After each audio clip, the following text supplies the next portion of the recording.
What's up everyone, China Cycling here, aka Joe, aka the Gravy Sausage Combo. Obviously, due to the current situation, a lot of the world is stuck indoors, so a trainer review seemed only natural. So, let's take a look at the best trainer money can't buy, the new Gravat T300 from Magene.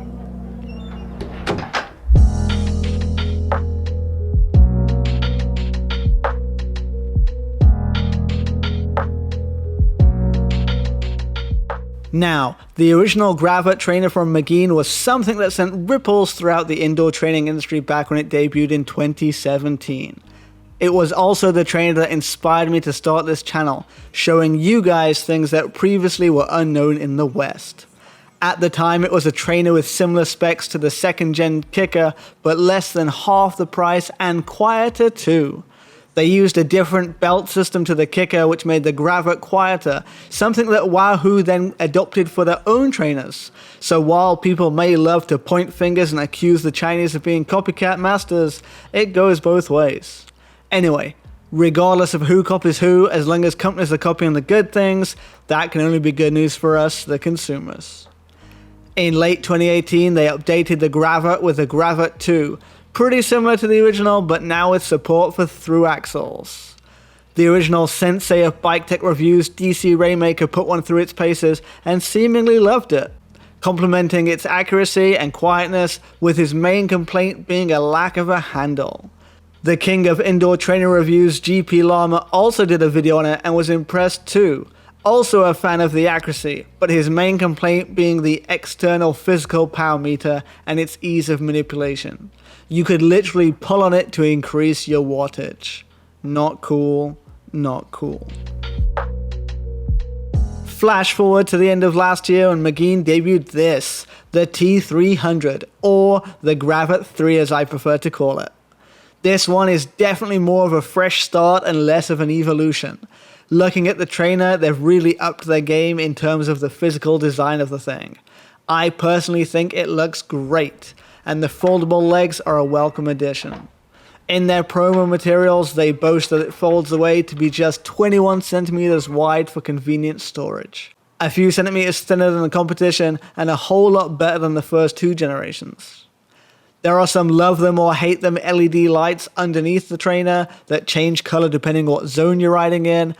I like that I can see what zone I'm in when I'm bending over the bars, staring down, about to pass out, but some people think they look cheap and tacky. Regardless, you can turn them off in the Magene app. And at the top we have a handle. I'm not sure how many of you out there have a dedicated place for your trainer, or if you have to get out of storage for every session. If that is the case, the handle will definitely be a hit with you.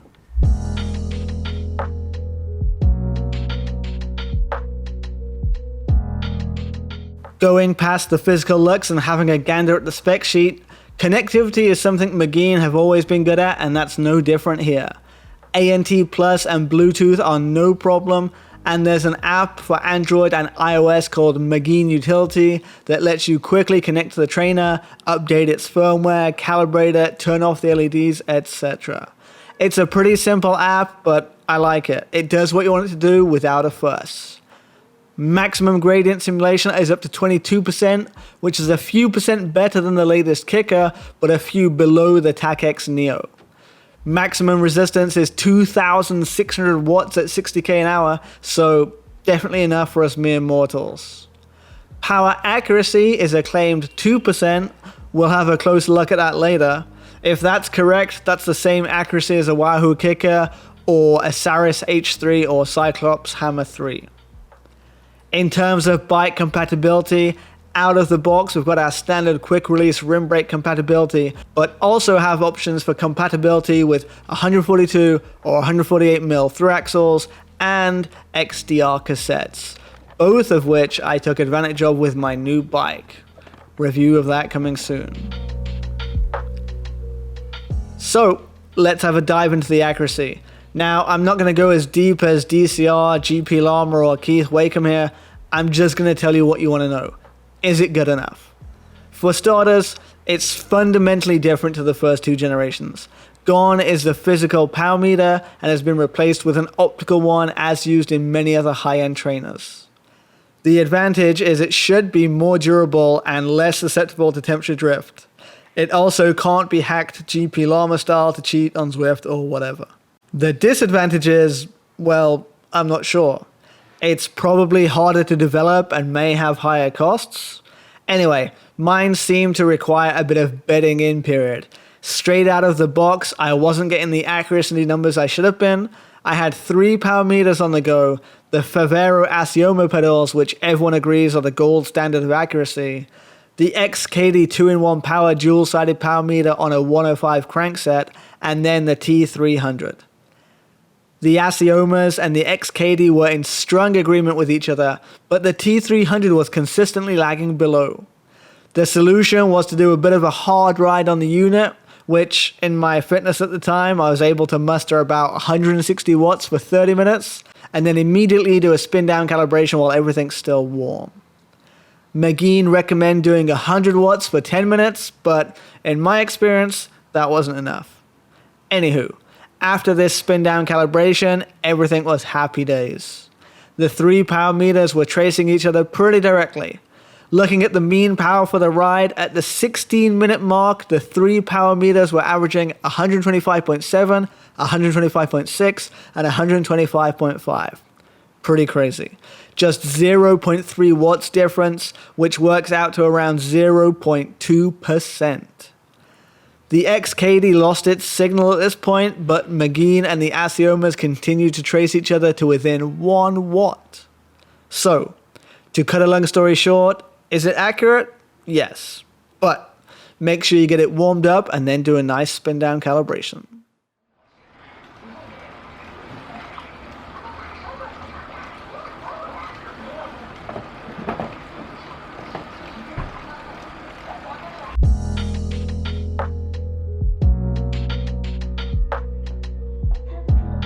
Next up, what's it like to ride?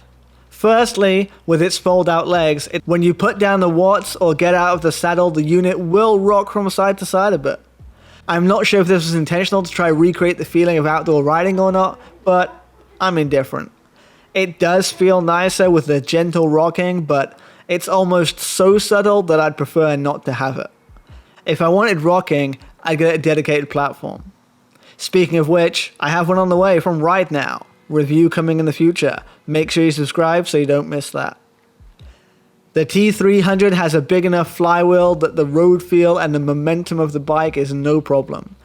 It handles changes in uphill and downhill in Zwift effortlessly. ERG mode is also handled beautifully. Even after hard sprint efforts, the trainer will quickly get the flywheel back under control when the effort is finished. For software, I've used the trainer with Zwift on PC connected via ANT+, and also Zwift on Android connected via Bluetooth. Magene also have their own software called OneLap, which is kind of like a Zwift clone, but maybe even a bit more gamified. It's graphically superior to Zwift, or at least it has a more realistic looking rendering style, and the world they have is pretty nice to ride through. There aren't as many as worlds to ride in a Zwift, but hey, you get 1 year of OneLap free with the trainer, and it's about $3 per month after that, so no complaints here. Let me know if you guys want to see a proper review of OneLap. I did a video back in the day, but it's changed a whole bunch since then. So, why is this the best trainer that you can't buy? Well, in China, it's readily available and it's cheap. 3,899 RMB, or about $550 in today's rates. But outside of China, you'll be hard pressed to find one. Magene themselves seem to have no interest in selling it outside of China either. Maybe because of shipping difficulties, maybe because of contract agreements with other brands. If you're in China, or if you somehow have the ability to purchase one of these at the close to Chinese price, I say go for it. It's a great, solid trainer at a great price. The first 2 generations were generally well received, and this improves on them in almost every way while addressing the main issues of a lack of a handle and the external physical power meter. I don't think I'd recommend importing one if you're overseas though, as the shipping and the support network just won't be there. It's not the worst idea in the world, but there is a bit of a risk. Anyway, I hope you've enjoyed this video. If you did, give it a quick thumbs up and let me know in the comments down below what you want to see next. Of course, if you haven't already, you should go ahead and subscribe so you get more great content like this in the future. Done all that? Alright then. China Cycling out.